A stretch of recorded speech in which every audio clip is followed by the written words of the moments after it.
purposes. For example, the Great Pyramid at Giza and that plateau is a multifunctional platform or plateau. The Great Pyramid is a multifunctional stone computer, number one. It used to be a power generator, so it generated power as the water used to flow underneath it from the Nile. It's now meandered very, very far away. But back then it ran right up to the pyramid, and the empty tubes have actually been inside of underneath the pyramid are still there where the water used to flow. When you have running water underneath crystal magnetized granite, you create something called physiostatic electricity. Those ions rush up into the chamber and they will go into the Grand Gallery. The Grand Gallery used to have resonating rods. Now the rods have been removed, but the slots where they went up the Grand Gallery are still there till this very day. Then that energy would be pushed into the King's Chamber, which you've been in with me, right? We meditated in there. Inside the King's Chamber, now that area is like a fusion chamber, and the energy would shoot up through the top, through the apex, and now you have wireless energy.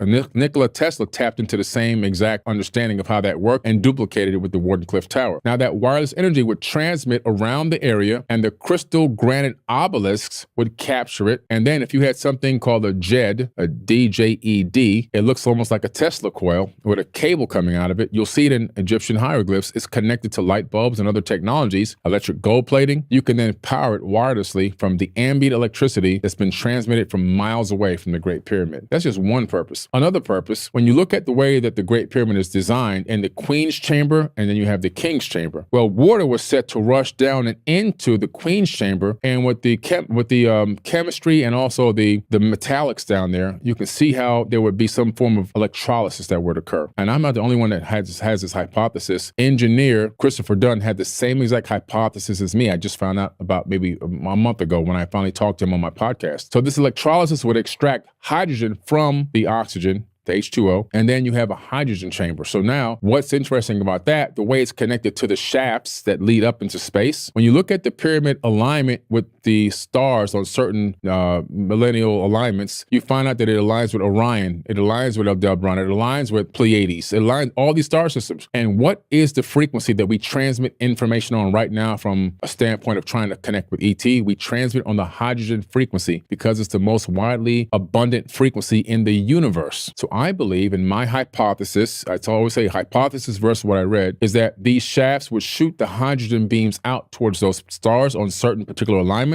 with information, data encoded into the hydrogen. In other words, an update on this breakaway civilization. It was a communications device, long-range communications to other stars. And then it also is a star map. When you look down at Giza from above, you see the Great Pyramid, the other two pyramids, and you see the temples around, and you can actually connect those with lines and then make circles, concentric circles. You'll get the interplanetary map of our solar system. You'll get the sun in the middle, Mercury, Venus, Earth, and you'll even get Mars. And when you take the NASA map of our solar system and you overlay it, it matches down to the millimeter. That's crazy. It even matches to the astronomical unit, which is the distance from the Earth to the sun. That's a measurement unit to count distances in the vastness of space. So how can this be done? Somebody had super advanced foreknowledge. Then the Great Pyramid itself it's in the center of the Earth, not the center of the Earth in particular being the center like the navel, but it's in the center of landmass of the Earth. Now, in order to do that, you have to have a satellite, but not any kind of satellite. If we were going to duplicate that today, we would have to have a polar orbiting satellite. It would have to orbit the planet this way, and as the planet spins on its axis, it would take swaths of data. It would calculate the total amount of mass and pinpoint this is the center of landmass. The next thing is the height of the Great Pyramid is the average height of all the peaks on the planet Earth. So again, you need a polar orbiting satellite, and you have to scan every single peak and mountain that exists on the planet. Then you got to do some simple mathematics to divide it all and come up with the average height and say, okay, that's the height we want to build it to. This whole thing was left behind as a gigantic time capsule for us to unwind and be like, holy crap, these people were amazing. You know, I mean, they had everything calculated and built into this for the time when you and I come to figure it out. And Thoth in the Emerald Tablet says, builded I the Great Pyramid patterned after Earth's force, so that it too might remain through the ages. This is Hermes Trismegistus, 3 times born. Hermes and Thoth are the same exact person. You find that they have many names in different time periods, but he says he built the Great Pyramid and the Sphinx. He claims that he's the master architect and the bringer of thought and the bringer of alchemy and chemistry, which is why that place was called Kemet. Chemistry and alchemy come out of there. And he went around the world duplicating that. He goes to Mesoamerica, which is now South America, and he builds Teotihuacan in Mexico, right? That pyramid there has the same exact base as the Great Pyramid. Okay, that's the blueprint. Exactly 50% the height as the Great Pyramid. Built on top of an aquifer, all 6 pyramids both aligned with Orion. So you see again, the master architect at his work again. These things aren't coincidences. Most of the megalithic structures are on the 33rd degree parallel of the Earth. Why the 33rd degree parallel? When you look at the Earth's energetic grid and you see the magnetic fields whipping out of the planet, you see these huge swaths of magnetic fields coming out of these areas where all these megalithic sites are located. How did they know this? What kind of technology did they use to detect these magnetic fields? And how did they utilize them in the construction process? All a lot of big time question marks, but it's just amazing. Just thinking at the level of intelligence civilization or group of people would need to have to make the decision to devote so many resources to craft something that is so cosmologically, geometrically, mathematically aligned on so many different accounts, right? You just gave a few, but there's hundreds of different. Many more. It's insane. It's mind blowing. Yeah. Yeah. With also in the order of the pyramids and how they're all laid out on the plateau. And that's just one example, right, within Egypt. Yeah. Now, what do you think that box in the king's chamber is really was, and what's the reality of the Ark of the Covenant? That box is, first of all, the box that's inside the king's chamber is not a sarcophagus. Okay, I can't fit in it. I'm 6'4". My knees would be slightly bent, and so I think, if you're gonna take the energy and the time to hoist that heavy granite up there, at least make it a size that maybe somebody can really fit in there, right? So, but also the way it's set up in there, you can see it's off-centered, which means it might have been added later. It almost seems like an addition to the Great Pyramid, and not something that was originally built into the structure. And then you look at the dimensions. So I said, this is interesting. Let me look at the dimensions of this thing. So I look at the dimensions of this probably in 2014 is when I found out the dimensions of that box, of that rose granite box inside the king's chamber of the Great Pyramid are the exact same dimensions of the Ark of the Covenant from the biblical text. And that kind of blew me away. I was like, wait a minute. The Ark of the Covenant would fit directly, smoothly right inside this box. I don't think there's any coincidences. So when you begin to realize, well, what is the Ark of the Covenant? It's a power source.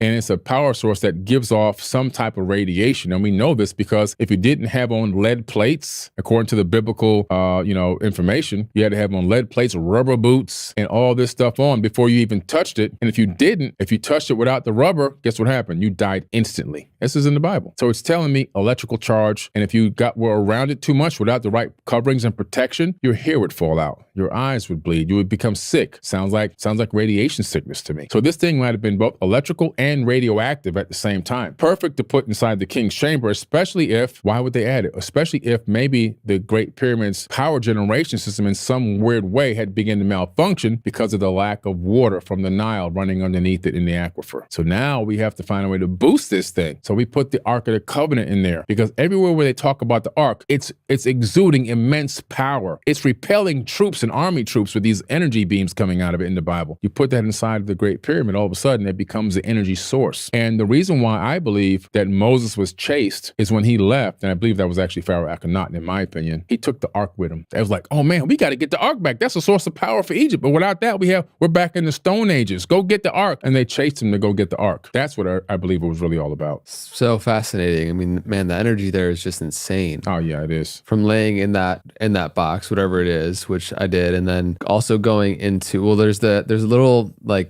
chamber you can stand in on the way to the king's chamber, right? The antechamber. Yeah. It's called the antechamber. Okay. It magnifies your voice. Yeah, man, I like ohmed and toned in there, and it was like, I did it with a couple other people. It could only fit a few people. Yeah. And it was so powerful, like the resonant, coherent energy that like every cell in my body was just like bursting. It was pretty intense. It's crazy. I just made a post about that today, actually, this morning. It's crazy, about the antechamber. Just a meme on my YouTube community. But yeah, that place is powerful, man. That resonance, and the resonance inside the king's chamber, inside that box, it's like that 2-to-1 ratio. When you start ohming or you gong the box, it creates this crazy resonance, and some people have, out-of-body experiences. Yeah, and also in the subterranean chamber with that, there's that small little tunnel that I called. Have you crawled through that? Because you're a pretty big guy. I went down there till it got to the sand. Yeah. And then, maybe another 20 meters would have been the drop down another 30, like straight down. So I got to the sand part where the rails ran out. Right. And I was like, oh man, this is getting small down here. Yeah. So there's that which keeps going down, which potentially connects to the other pyramids or something, like we don't know. But then there's also that small little tunnel that's like, I don't know, maybe 30 meters that you can crawl to the end of, and it's a dead end with just granite crystal just like above you. And just insane. It's wild experience to actually feel experientially instead of just talking about it. And to be inside of that time dilation bubble, because the Great Pyramid, the 2 million plus blocks of stone, is so much mass, it creates a time dilation bubble. So anybody that's within the direct vicinity of the Great Pyramid or inside of it, you're in a time bubble. So people outside that bubble experience time slightly differently than you at the time, while you're in there. Interesting. Yeah. Must be like really subtle, but calculatable in terms of the difference. It's calculatable. It's very minute, but it's calculable. They've calculated it. Yeah.